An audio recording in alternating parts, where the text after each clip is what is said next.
श्रीराम समर्थ. गोपाल कृष्ण भगवान की जय.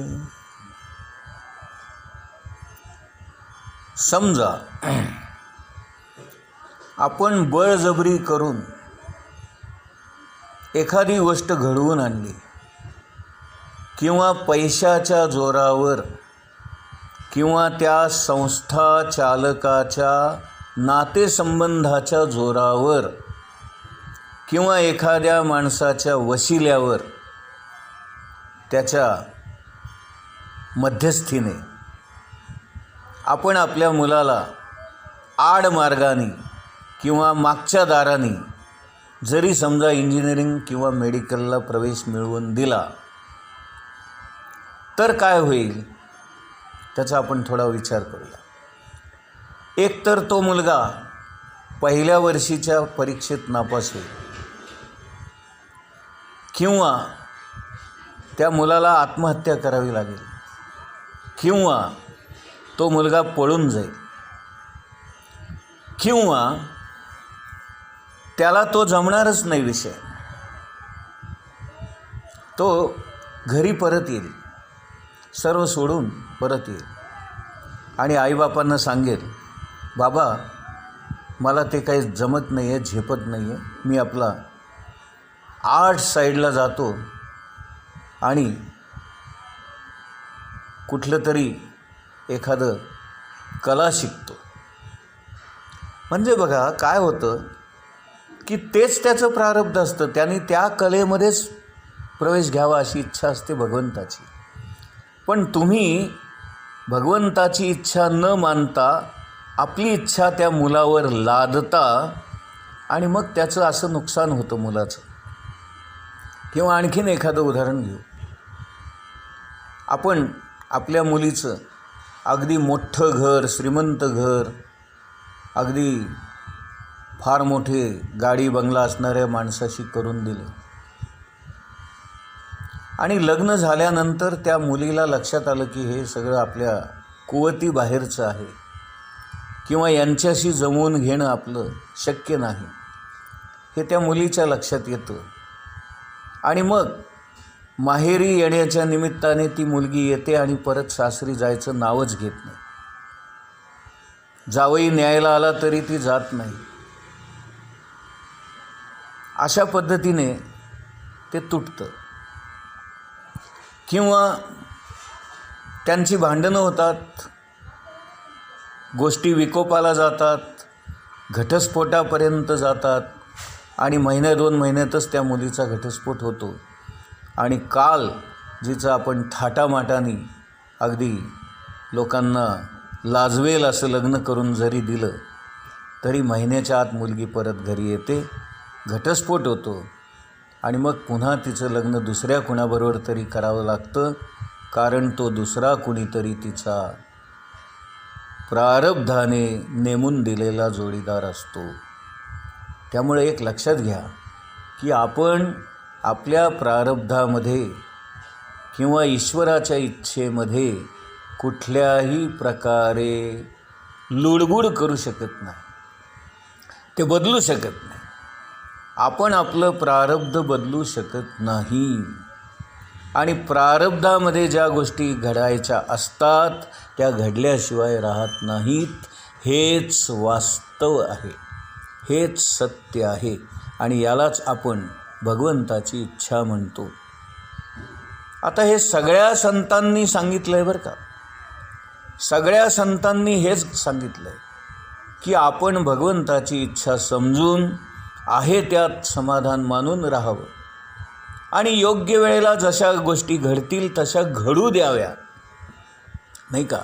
आमच्या गोंदवलेकर महाराजांच्या प्रवचनातलं एक वाक्य तुम्हाला सांगतो, गोष्टी जशा घडतील तशा घडू द्याव्या, यातच तुमचं कल्याण आहे. आपण त्या बदलण्याचा किंवा एखादी गोष्ट आपल्या मनाप्रमाणे लादण्याचा प्रयत्न करू नये. मग परत तुम्ही विचाराल, मग आम्हाला कसं कळायचं मी नेमकं काय करावं? ते नेमकं काय करावं ही ती वेळ आल्यानंतर आपोआप तुम्हाला समजतं. बघा, मगाचं उदाहरण परत घ्या. त्या मुलीचा घटस्फोट झाला ना, त्या घटस्फोटानंतरच तुम्हाला नेमकं काय करावं हे समजतं. घटस्फोट होईपर्यंत तुम्ही चुकीचं वागलेले असता आणि घटस्फोट घडल्यानंतर जेव्हा ती मुलगी परत येते तेव्हा तुम्ही पुन्हा तिचं लग्न दुसऱ्या कुणाशी तरी करायचा प्रयत्न करता आणि मग तेव्हा तुम्ही योग्य मार्गावर येता. आणि हे योग्य मार्गावर आणणंसुद्धा भगवंतच करत असतो आणि त्यासाठी त्याला त्या पहिल्या मुलाबरोबर घटस्फोट घडवावा लागतो. हे सगळं भगवंतानीच ठरवलेलं असतं. त्यामुळे आपल्या हातात काही नाही आहे. मग जर आपल्या हातात काही नाही तर मग ही धावपळ कशाला, अट्टाहास कशाला, नको त्या गोष्टीमध्ये लुडबुड कशाला.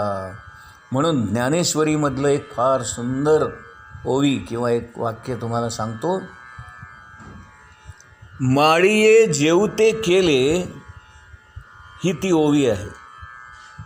माळीये जेवते केले म्हणजे माळ्याने ज्याप्रमाणे ठरवले तसे त्या पाण्याला शेतामध्ये वाहावं लागतं. पाण्याला त्याच्या इच्छेप्रमाणे मी इकडं जातो तिकडं जातो असं जाता येत नाही. तो शेतकरी ज्याप्रमाणे बांध घालेल त्यावेळेला तिथून त्याला वळावं लागतं आणि जिथे त्या पाण्याला वाट करून दिलेली असेल तिथून त्या पाण्याला वाहावं लागतं.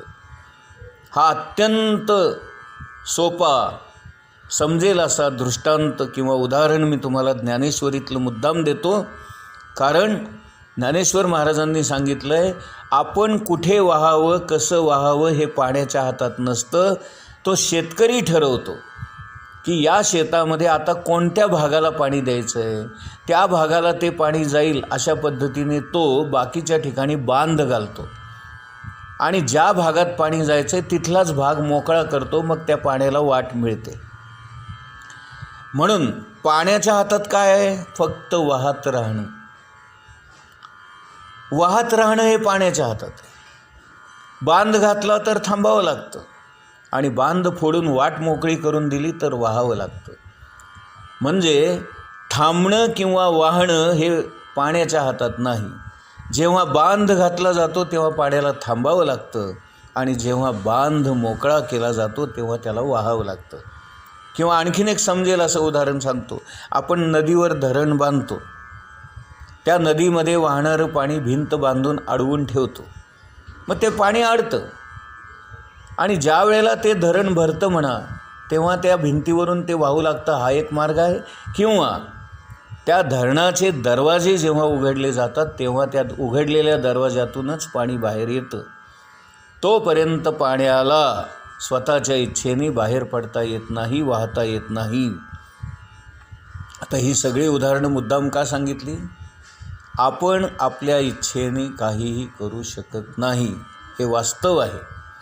आणि ते जितक्या लवकर तुम्ही स्वीकाराल तितका तुम्ही आनंद मिळवाल. आज माझंच उदाहरण घ्या. अगदी मी मनापासून सांगतो, मी क्रॉम्प्टन ग्रीव्जमध्ये असणारा इंजिनियर.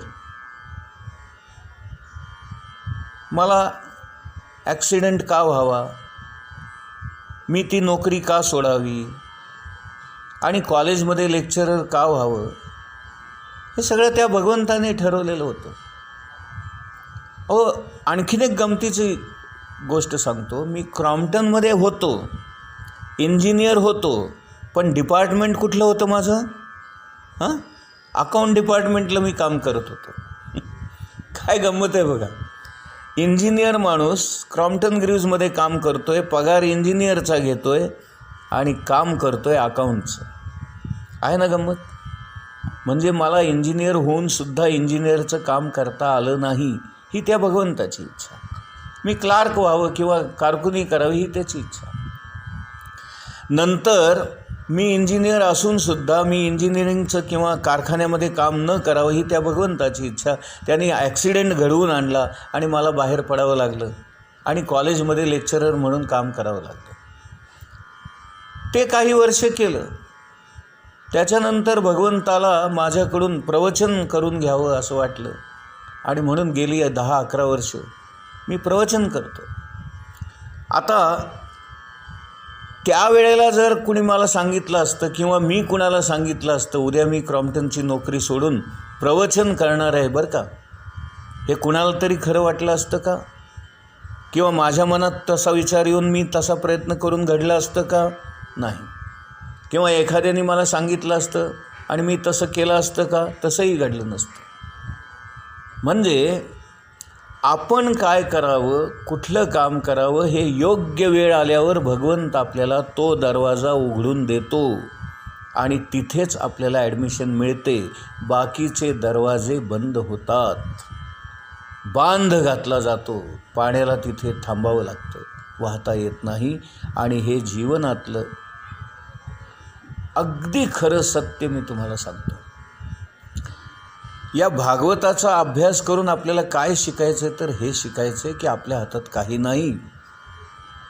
भगवंतच ठरवतो, भगवंतच करून आणतो, भगवंताच्या इच्छेनेच घडतं, भगवंतच आपल्याला सामर्थ्य देतो आणि भगवंतच आपल्याकडून ते करून घेतो. आणि हेच सत्य आहे, त्रिवार सत्य आहे. या गोष्टी आपल्याला मान्य कराव्याच लागतात, नाही का? एखादा माणूस कितीही अहंकाराने मी काय हे मानत नाही, मी अमकं नाही, मी तमकं नाही, असं कितीही जरी म्हणाला, लाथ मारीन तिथं पाणी काढीन अशी जरी त्याची धमक असली, तरी उद्या तुझा पायच मोडल्यावर काय करणार रे बाबा? लाथ मारणार कशी, नाही का? एक फार सुंदर आता प्रसंग मला या निमित्ताने सांगावं असं वाटतं. एक माणूस रागीट होता, चिडचिडा होता. बायकोनी मोजे धुतले नाही आणि आज ऑफिसला जाताना मला पायात घालायला मोजे नाही म्हणून तो चिडला, भांडला, बायकोशी मारामारी केली आणि त्या रागामध्ये चप्पल घालून घरात बाहेर पडला. आणि घराबाहेर पडल्यानंतर दारातच त्याला एक लंगडा माणूस दिसला, त्याला एक पाय नव्हता. आणि मग जेव्हा त्याची ती चालण्याची धडपड त्याने पाहिली, तेव्हा त्याच्या मनामध्ये आलेला राग नाहीसा झाला आणि तो भगवंताचा आभार मानू लागला. देवा, मी मोजे नाही म्हणून इतका रडलो, आकांडतांडव केला, भांडलो, पण या माणसाला पाय नाही, निदान तुझ्या कृपेने मला पाय आहेत, हे काही कमी आहे का देवा? मोजे नसले तरी हरकत नाही, पण पाय आहेत ना, पाय आहेत म्हणून मी चालू शकतो ना, आणि म्हणून हे देवा तुझी कृपा आहे. हे केव्हा आपल्या लक्षात येतं? जेव्हा एखाद्या माणसाला पाय नसतात हे आपल्याला समजतं, तेव्हा आपल्या लक्षात येतं की भगवंताची आपल्यावर किती कृपा आहे. या निमित्ताने आणखीन एक तुम्हाला घटना सांगतो, म्हणजे तुम्हाला कळेल. एखाद्या माणसाने किंवा आपल्या नवऱ्याने अत्यंत प्रसन्न होऊन बायकोसाठी सोन्याच्या बांगड्या केल्या किंवा वर्ष सणानिमित्त म्हणा किंवा वाढदिवसानिमित्त म्हणा नवऱ्याने तिला नथ आणून दिली किंवा नवऱ्याने तिला पायात घालायचे छुमछुम आणून दिले, तर आपण त्या नवऱ्याचे किती गुणगान करतो, त्याचं किती कौतुक करतो, त्याचे किती आभार मानतो. तो नवरा म्हणजे आपल्याला किती ग्रेट वाटतो बायकांना. माझ्या नवऱ्याने मला बांगड्या आणून दिल्या, माझ्या नवऱ्याने मला नथ आणून दिली, माझ्या नवऱ्याने मला पायातलं आणून दिलं. अरे पण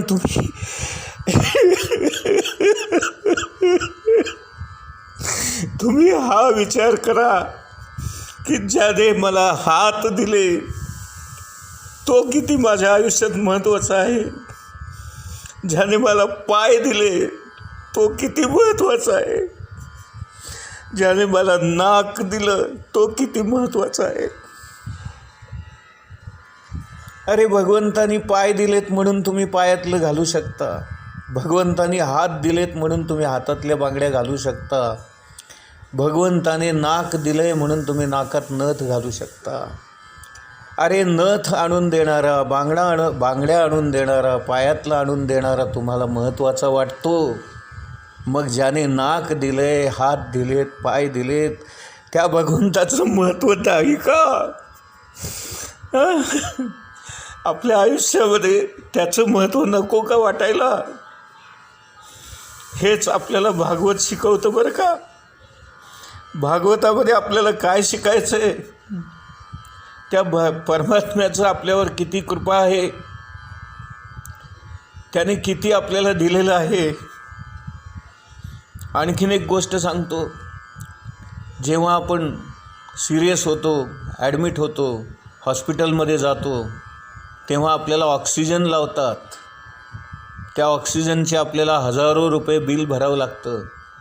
पण आयुष्यभर आपण श्वास घेऊन फुकटात ऑक्सिजन घेतोय, त्याची काही किंमत आहे का आपल्याला? अरे तुम्ही बारकाईने विचार करा आणि मग तुमच्या लक्षात येईल भगवंताची किती कृपा आहे, तो किती दयाळू आहे, तो किती प्रेमळ आहे. त्याच्याच कृपेने हे सगळं चाललं आहे बरं का. आणि म्हणून त्याला धन्यवाद द्यायचेत, त्याचे आभार मानायचे, त्याचं कौतुक करायचं आहे, त्याचं गुणगान करायचं आहे. गोपाल कृष्ण भगवान की जय. गोपाल कृष्ण भगवान की जय. गोपाल कृष्ण भगवान की जय.